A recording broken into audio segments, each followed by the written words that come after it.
Pozdrav svima i dobrodošli u još jednu epizodu Hitkasta, službenog podcasta Hrvatskog društva za hitnu medicinu. Današnja gošća nam je profesorica Habek, vrsna kardiologinja, interventna kardiologinja i stručnjakinja za intenzivnu kardiologiju, koja će nam ispričati o srčanom udaru sve što bismo trebali znati, sve što ne znamo i sve što na budućnost priprema. Profesorice Habek, dobrodošli. Može u nekoliko kratkih rečenica ko ste, čime se bavite, što volite? Pa dakle, već ste me najavili. Prije svega hvala na pozivu. Hvala Društvu za hitnu medicinu da možemo razgovarati o problemu kao što je akutni koronarni sindrom, koji nam je zaista veliki problem i veliki broj pacijenata se danas zbrinjava s akutnim koronarnim sindromom. Ja sam kardiolog u Kliničkoj bolnici Sveti Duh, voditelj sam koronarne jedinice i interventni sam kardiolog, tako da možemo reći da je akutni koronarni sindrom moj kruh svagdašnji i zbrinjavanje tih pacijenata nam je jedan veliki pul pacijenata u našoj svakodnevnoj praksi i nadam se da ćemo razgovorom o tome možda odgovoriti na neka pitanja, neke dileme, posebice u ovom zbrinjavanju bolesnika prije dolaska u bolnicu, pa tako da se nadam da svi zajedno možemo imati koristi od ovog podcasta. Apsolutno. Dobrodošli još jedan put, pa ćemo lagano krenuti na prvi segment. Prvi segment koji uvijek volim za uvod u temu, epidemiologija, etiologija, patofiziologija, jako kratko. Zašto srčani udar? Znamo zašto srčani udar, ali uvijek volim čuti te brojke, činjenice koje nam zapravo otvore oči koliko je to bitan problem čiju važnost nikad ne možemo dovoljno naglasiti. Možda su te brojke su naše stvarno jako impresivne. Kad gledamo podatke Svjetske zdravstvene organizacije iz 2019. imamo 17,9 milijuna ljudi u svijetu umire od kardiovaskularnih bolesti. Znači, ekstremno veliki broj.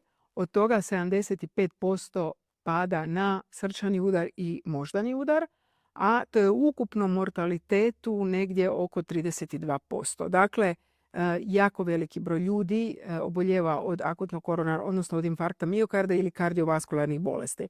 Kad idemo malo bliže na Europu, ako pogledamo ove zemlje koje su članice Europskog kardiološkog društva, gdje ukupno imamo 57 zemalja, znači prema njihovim podacima iz iste te godine oko 6 milijuna ljudi umire od kardiovaskularnih bolesti. Ponovno jako veliki broj.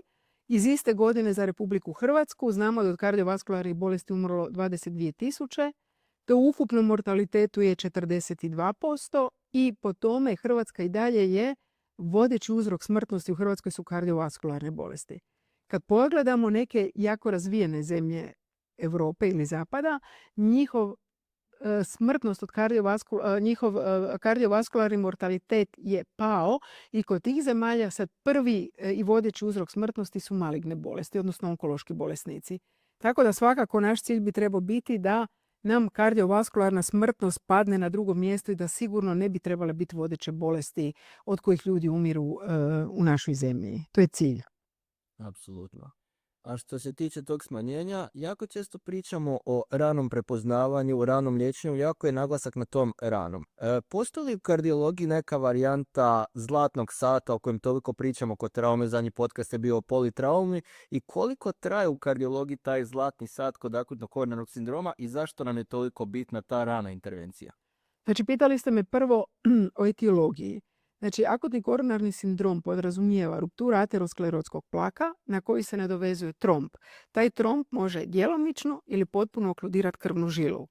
A ako je krvna žila okludirana djelomično, to znači da kroz tu koronarnu arteriju ipak prolazi nešto krvi i da će lezija miokarda, oštećenje miokarda, biti značajno manje nego je ako krvna žila kompletno okludirana.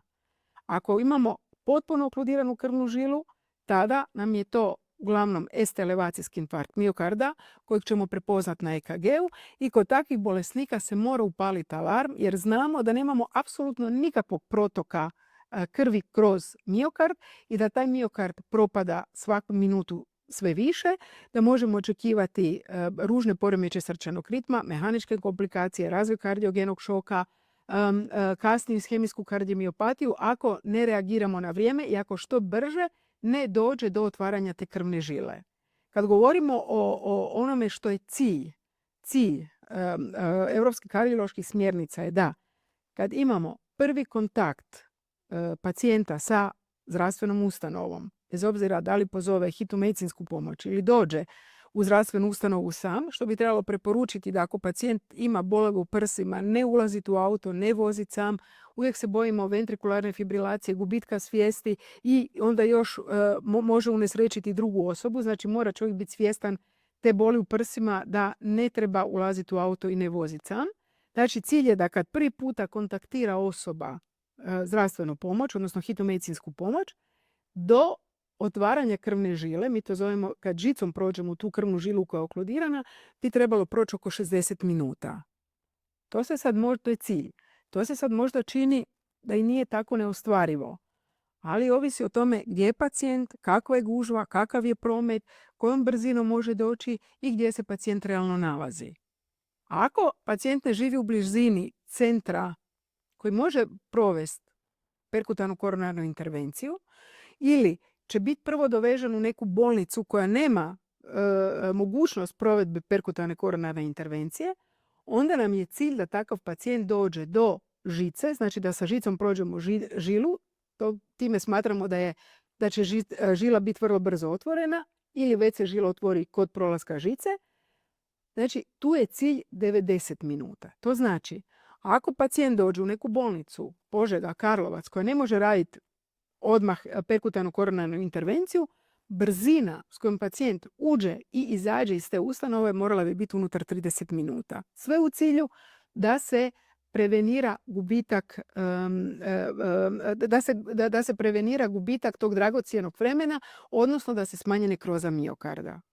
I ono što je bitno, a nekako što je dosta ostalo zapostavljeno i na čemu bi stvarno trebali promisliti i raditi. Ako pacijenta ne možemo unutar 120 minuta dovesti do centra koji može napraviti perkutarnu koronarnu intervenciju, ako nema kontraindikacije, on bi u prvih 10 minuta trebao dobiti fibrinolizu. Govorimo o pacijentima sa ST elevacijom. Zašto? Zato što fibrinoliza, ako je uspješna, ona otvara krvnu žilu djelomično i omogućava perfuziju krvi kroz miokard i time će lezija biti znatno manja. Takvi pacijenti se onda dovoze u centar koji može provesti perkutarnu koronarnu intervenciju. Ako je uspješna fibrinoliza, onda ćemo unutar 12 do 24 sata napraviti koronarografiju. Ako nije, onda ćemo raditi takozvanu rescue PCI, odnosno spašavat ćemo miokard i nakon fibrinolize za koju smo procijenili da nije učinila svoj posao i takvi pacijenti praktički idu odmah na stol za koronarnu intervenciju. Evo, znači to je ta neka minutaža koju mi silno želimo postići, ali to nekad nije jednostavno i puno je faktora o tome da li je to moguće tako izvesti ili u stvarnom životu nećemo postići ta ciljna vremena kako su nam po smjernicama zadana. Hvala puno na odgovoru. Što se tiče, spomenuli ste simptome bolovi u prsima, pritisak i slično. Svi znamo za te tipične, recimo, simptome infarkta. Zadnjih par godina je nekoliko eminentnih kardioloških društava izbacila smjernice preporuke za takozvani ženski infarkt, odnosno zbrinjavanje akutnog koronarnog sindroma kod žena. Pa mene zanima iz pozicije iskusnog kardiologa, vidite li razliku u simptomatologiji i prezentaciji akutnog koronarnog sindroma kod, recimo, muškaraca naspram žena, naspram starijih bolesnika općenito? Žene, nažalost, u generativnoj dobi imaju, to je na sreću, žene u generativnoj dobi imaju rijeđi infarkt miokarda nego što to imaju muškarci. Međutim, žene u toj dobi puno lošije prolaze, a žene i lošije prolaze kasnije kad se negdje već izjednačava učestalost sa muškarcima, kako gubimo estrogen, zaštitu i sve ostalo. Zašto? Zato što se kasnije prepoznaje, žene imaju puno uže koronarke, kasnije idu na intervenciju i mi ženama dajemo doze koje smo navikli davati kod muškaraca, a žene su puno lakše, imaju manje kilaže i imamo onda komplikacije kao što su krvarenje, tako da sa ženama stvarno treba jako oprezno. Žene mogu imati tipičnu kliničku sliku i tipično se prezentirati, međutim, može biti i puno atipičnija klinička slika kod žene, a u pozadini je akutni koronarni sindrom. Žena može imati neka probadanja, bol u vratu, bol u leđima, profuzno preznojavanje, kao i dijabetičari starije osobe, bez da signalizira neku tipičnu bol u prsima, mučnina, povraćanje. Kad vidite da osoba loše izgleda, da je prostrirana, oznojena, svakako treba između ostalog, ako i ne navodi tipične bolove u prsima, snimiti EKG i vidjeti što se tu dešava. Tako da dijabetičari puno se mogu prezentirati samo kao zaduha i žena se može prezentirati samo kao zaduha. Teže diše bez tipičnog pritiska u prsima. Naravno, imamo i žene koje imaju apsolutno tipičnu kliničku sliku, ali kod žena, starijih osoba i kod dijabetičara moramo obratiti pozornost i na ove znake koje sam sad navela i na ove pritužbe koje će reći. Tako da to ne smijemo olako shvatiti sigurno. Jasno.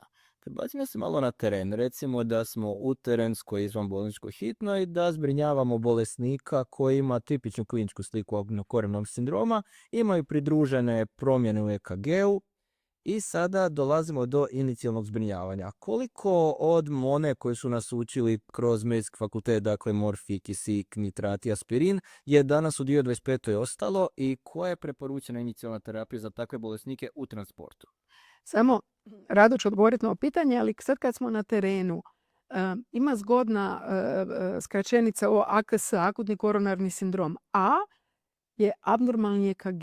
K je klinika. Znači, ako imamo abnormalni EKG, imam kliniku i S da mi je pacijent stabilan. To znači, kad imamo poziv za bol u prsima ili dispneu ili nekakvu tu tipičnu, atipičnu sliku, znači, unutar 10 minuta bi trebali imati snimljen EKG na terenu. Vidjeti promjene u EKG-u, vidjeti kako imamo kliničku sliku, vidjeti vitalne parametre kod pacijenta, pitati za povijest bolesti. Ako već neko ima infarkt, puno je veća vjerojatnost da se to ponovilo. Vidjeti da li je cirkulatorno stabilan, da li je kardijalno dekompenziran i onda na temelju toga je odgovor stiže što možemo dati od terapije. Kisik, ako je saturacija ispod 90. Ako nam je uredna saturacija, nema potrebe za davanjem kisika tim pacijentima. Ako imamo akutni koronarni sindrom, ja bih vrlo rado se još kasnije malo vratila na EKG, Andol 300 pacijent sa žvače i to možemo dati bez ikakve dvojbe svima. Ako imamo ST elevacijski infarkt miokarda u EKG-u, prema sadašnjim smjernicama možemo dati i drugi antiagregacijski lijek, P2Y12 inhibitor, i to dajemo loading dozu za ST elevacijski infarkt miokarda. Dajemo najčešće prasugrel 60 ili ticagrelor 180. Ako nemamo ST elevacijski infarkt miokarda, drugi antiagregacijski lijek ne dajemo, nego to će kardiolog kad napravi koronarografiju vidjeti o čemu se radi i tek onda će odlučiti ako ide u koronarnu intervenciju, onda će dati pacijentu na stolu lijek, a ako ne ide, onda neće ni dati jer je možda pacijent za kardiokiruški zahvat, možda ima tako cubo, možda je neki drugi uzrok tome, možda je to infarkt miokarda tipa 2. Prema tome, studije su pokazale da riskiramo mogućnost krvarenja, a neće pacijent imati koristi od toga. Dakle, ST elevacijski infarkt miokarda aspirin 300, možemo dati loading dozu drugog antiagregacijskog lijeka, a kod ST elevacijskog Andol 300. Što se tiče nitrata, jako važno pitanje. Znači, nitrat može olakšati bol u prsima, ali ako imamo ST elevacijski infarkt miokarda sa potpunom okluzijom krvne žile, rijetko se dešava da pacijentu bude značajno lakše. Ako pacijent ima uz to bradikardiju, tahikardiju, nizak tlak, mi možemo napraviti štetu davanjem nitrata i kod takvih pacijenata treba izbjegavati davanje nitrata, a posebice ako imamo inferiorni infarkt miokarda sa zahvaćanjem desnog ventrikla, možemo dovesti pacijentu jednu refraktornu hipotenziju i tu je praktički kontraindicirano davati nitrate. Dakle, nitrate da, ali moramo znati kome ne. Što se tiče morfija, i još važna napomena, ako je pacijent uzeo inhibitore fosfodiesteraze unutar zadnjih 24 do 48 sati, onda je kod njih isto kontraindicirano davati nitrate. Znači, treba uzeti u obzir ako je muški spol, pitati i ne dati nitrate bez da znamo i taj podatak. Što se tiče morfija, on je u preporucima 2A. Znači razmotriti, ali ne šakom i kapom svima.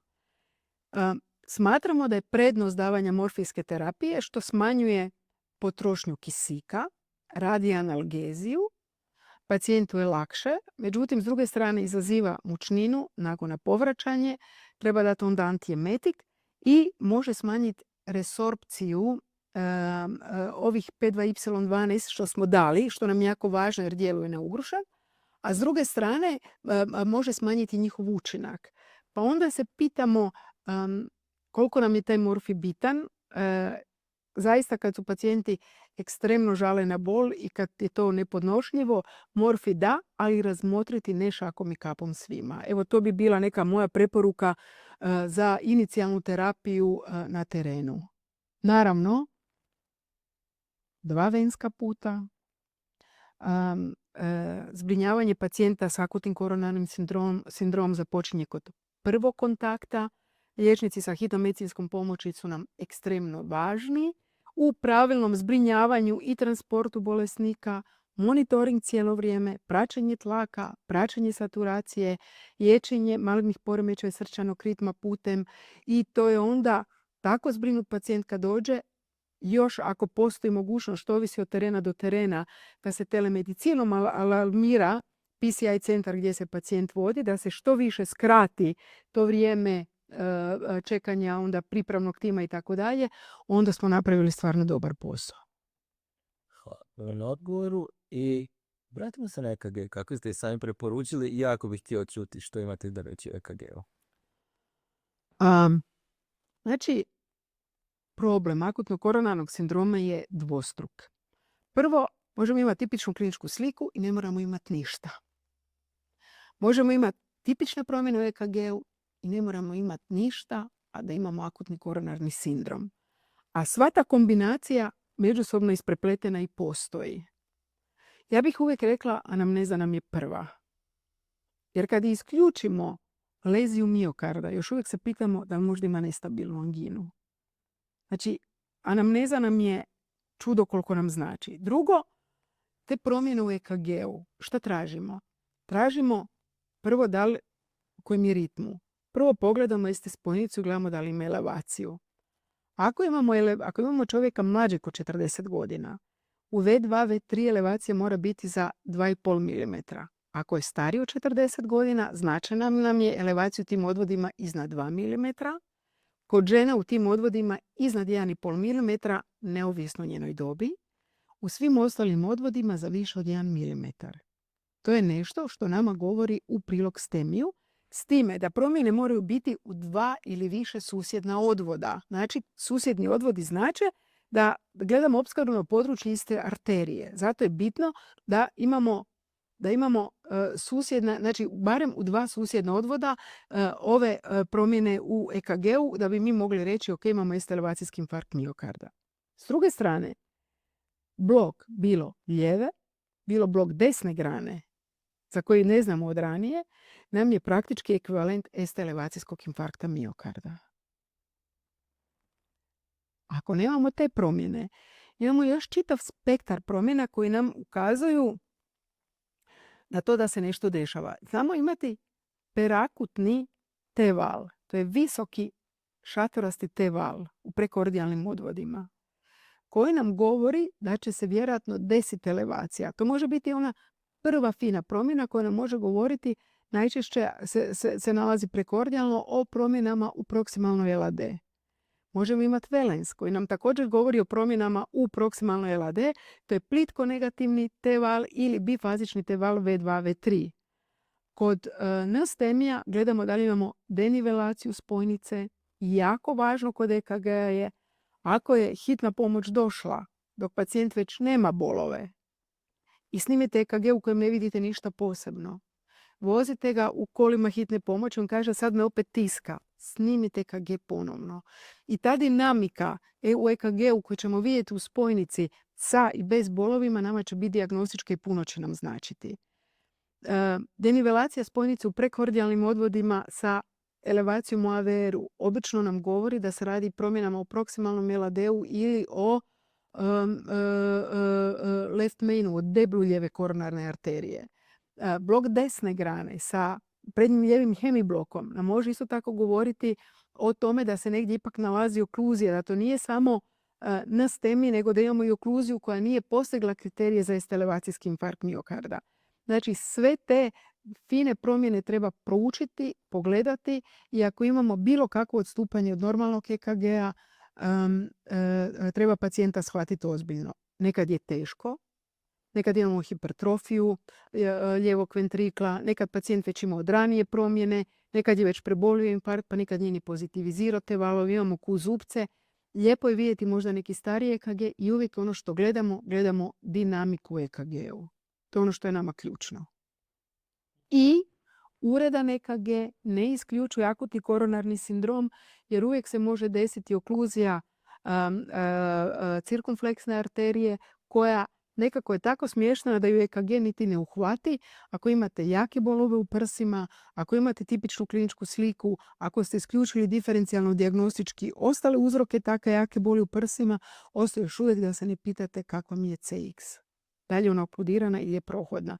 Prema tome, uvijek treba jako puno pažnje posvetiti i klinici EKG-u, promišljati i ako ne znate odgovor zašto ga boli, ponovno promišljati, vidjeti druge dijagnoze boli, diferencijalne dijagnoze boli u prsima. Uvijek se bojimo najviše disekcije plućne embolije od kojih pacijenti umiru.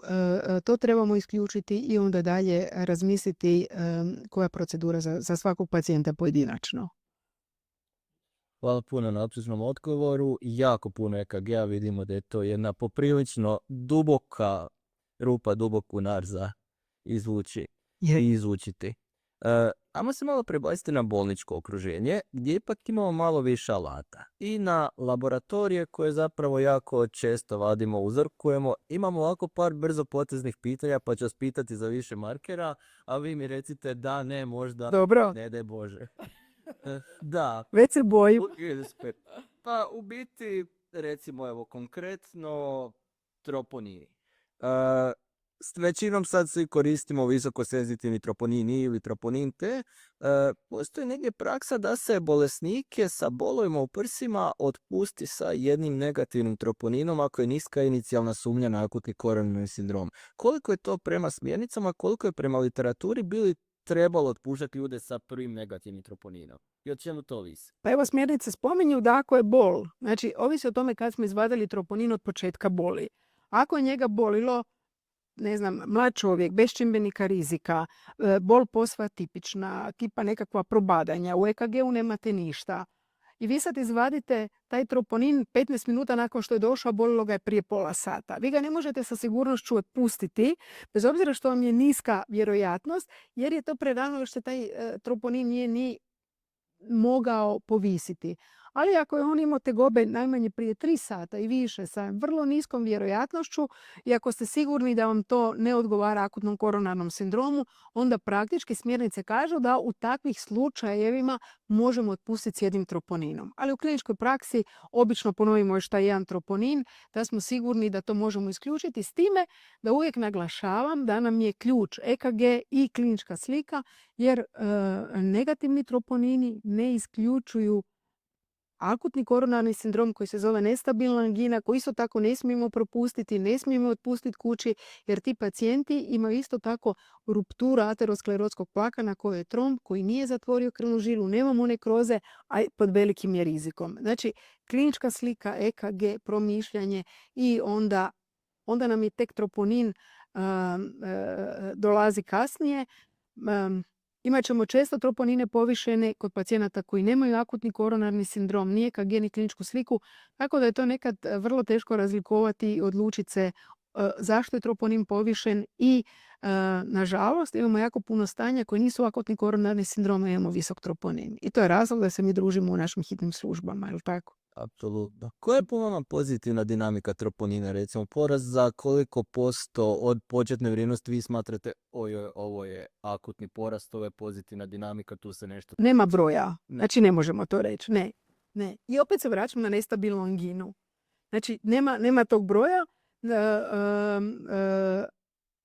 Nama je samo bitno da shvatimo, da odlučimo imamo akutni koronarni ili nemamo.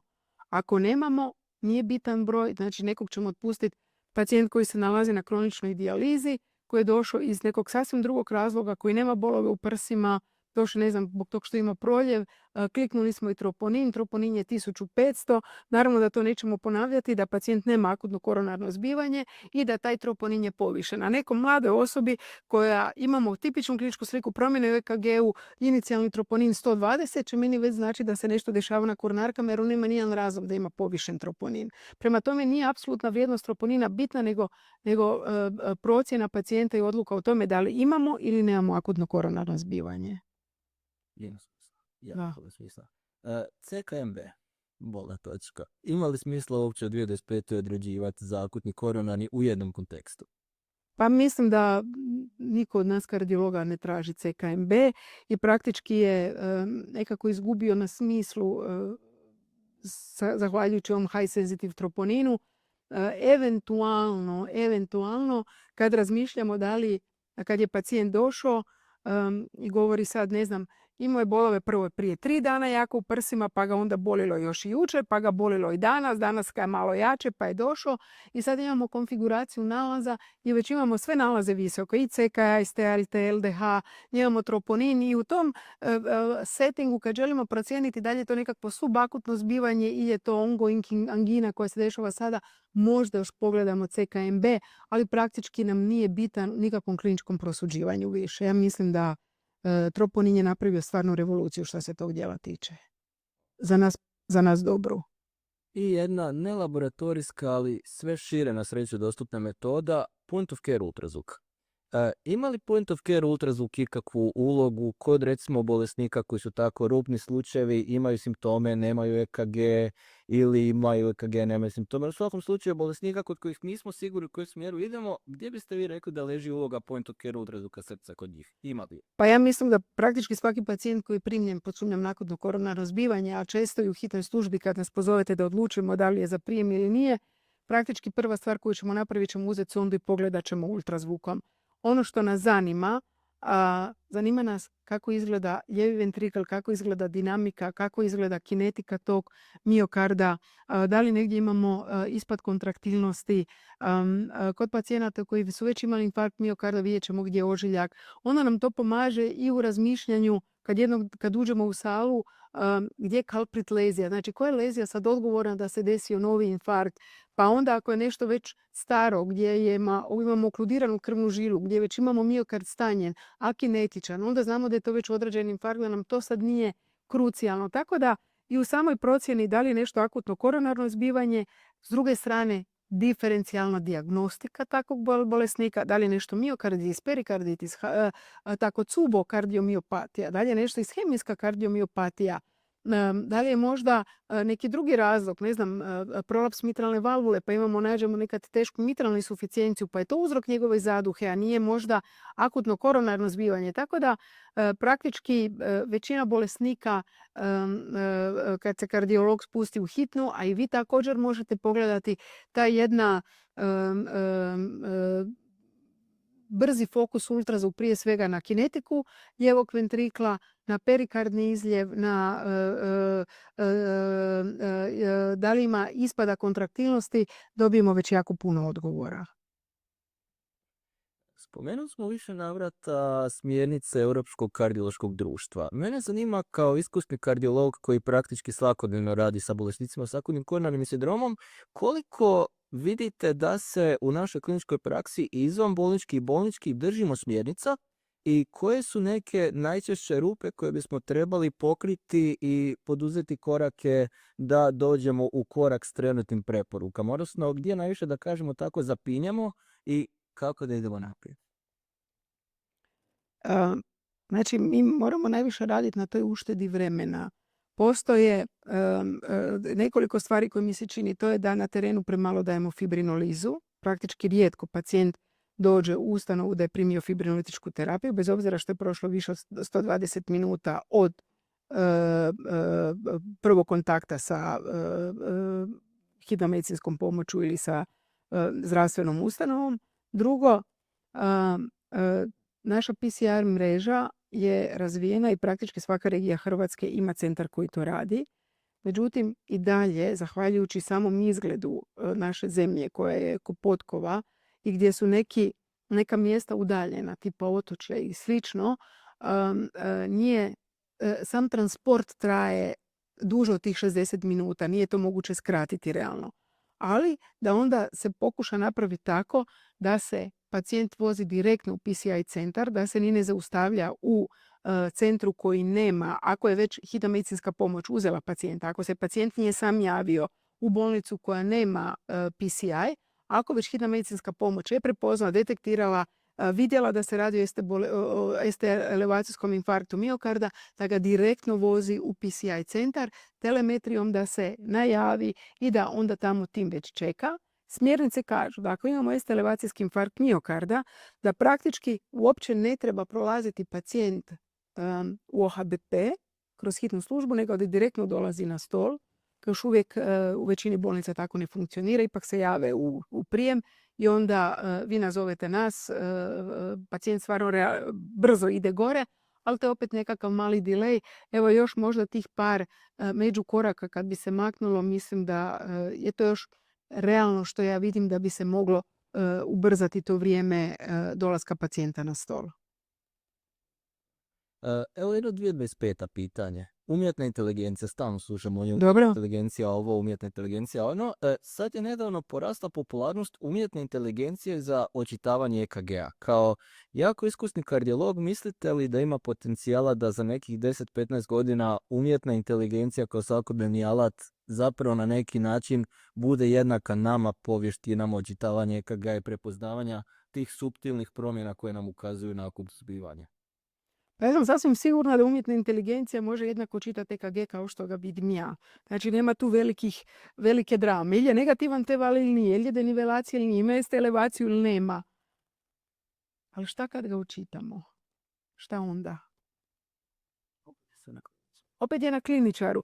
Znači ima blok lijeve grane. Je li to STEMI ili nije? Znači pacijent dođe u moju kardiološku ambulantu, on oduvijek ima već 15 godina ga pratimo, ima blok lijeve grane, nema koronarnu bolest, čovjek dobro funkcionira i tako dalje. Ako ja dam umjetnu inteligenciju, ona vidi blok lijeve grane, ako ćemo gledati, znači blok lijeve grane ekvivalent STEMija, on može direktno na koronarografiju. Znači nije problem da umjetna inteligencija učita EKG. Ja uopće se ne dvojim da ona to zna učitati. Nego je problem što dalje s tim EKG-om. Znači, rekla sam da imamo od urednog EKG-a do ventrikularne fibrilacije, od tipične kliničke slike do gotovo nekakve inocentne kliničke slike. I sve to zajedno u svim mogućim kombinacijama je akutni koronarni sindrom. Da sumiramo, sigurni smo od umjetne inteligencije još dugo. Pa za sada. Tako? I još jedno pitanje koje me uvijek ovako zanimalo osobno, možda će naše gledatelji i slušatelje. Što se u biti događa s tim našim bolesnicima nakon što se inicijalno zbrinu? Proces kardiorehabilitacije, sekundarne prevencije, koje su nekako najbitnije točke i možemo li na neki način mi također u hitnom prijemu educirati te bolesnike ako nam dođu kasnije nakon što se nešto dogodilo sa nekim drugim tegobama i slično, a primijetimo da nema idealne adherencije terapiji, da ne uzimaju, da se ne pridržavaju preporuka i tako dalje. Pa mislim da je to užasno važni segment i da je to segment bez kojeg nema uspješnog liječenja kardiovaskularnih bolesti. Već sam rekla da ako se jednom imali infarkt, imate puno veću vjerojatnost da se to ponovno dogodi. I ono što je naš cilj je da ne prevenira, ne spasi pacijenta samo stent. On spasi tu nekrozu miokarda u tom trenutku. Međutim, nama treba puno više od toga. On treba imati idealno reguliran krvni tlak, njegov LDL kolesterol mora biti ispod 4, optimalna regulacija glikemije, prestanak pušenja, fizička aktivnost, idealna tjelesna težina. Užasno je puno tih stvari na koje bi pacijent trebao utjecati i zaista s promjenom stila života dovesti sebe u jedno stanje da preveniramo sljedeći događaj. Jako je važna ta rehabilitacija. Jer za vrijeme boravka u bolnici, vi kad se s njima u sali, što god im kažete, oni su tada i uzbuđeni i uznemireni. Nakon 4 dana obično ih već otpuštamo iz bolnice i oni ostanu sa kardiološke strane, ih otpuštamo sa barem 4, 5, 6 lijekova, ovisi kako ko, ali neko ko je došao bez terapije, bez 4, 5 lijeka nikad ne izlazi sa kardiologije. I onda oni vremenom sami procijene šta njima treba od terapije, šta im ne treba. I rehabilitacija, daje njima mogućnost da prvo vide koliko su njihove fizičke aktivnosti. Imaju razgovor sa psihologom, s nutricionistom, isprati se poremećaj srčanih ritma, ponovi se ultrazvuk srca, vidi se oštećenje, ti pacijenti se prate, imaju koga pitati. Znači jedan multidisciplinarni i cjeloviti pristup tim bolesnicima koji zaista moraju napraviti sada veliki iskorak, a sami najčešće ne znaju. I nemaju nekakvu podršku, potporu i ako to postoji sustav koji im to omogućuje, u Hrvatskoj to imamo, onda zaista taj sustav treba iskoristiti jer ti pacijenti puno bolje prođu. I podrška za adherenciju terapije i za idealno održavanjem svim ovim faktorima koje sam navela je nužna od liječnika obiteljske medicine, od hitne medicinske pomoći, od nas kardiologa na kontrolama, zajednice općenito, trajna edukacija. To je jedina stvar koja može te pacijente držati stabilno. I to je onda nekakvo dugoročno rješenje gdje mi možemo biti zadovoljni. Nije jednostavno. Ne. Ni njima ni nama, tako bih rekla. Apsolutno, hvala puno.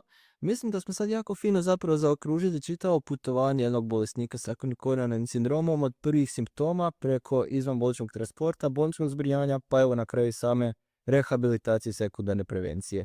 Tako da hvala puno profesorice na gostovanju, hvala na svim uvidima i saznanjima koje ste nam dali. Jako puno detalja o EKG-u, potrudit ćemo se staviti i priložiti pozica na neke od tih slika i nalaza i u našem podcastu uz video da ljudi imaju grafički prikaz.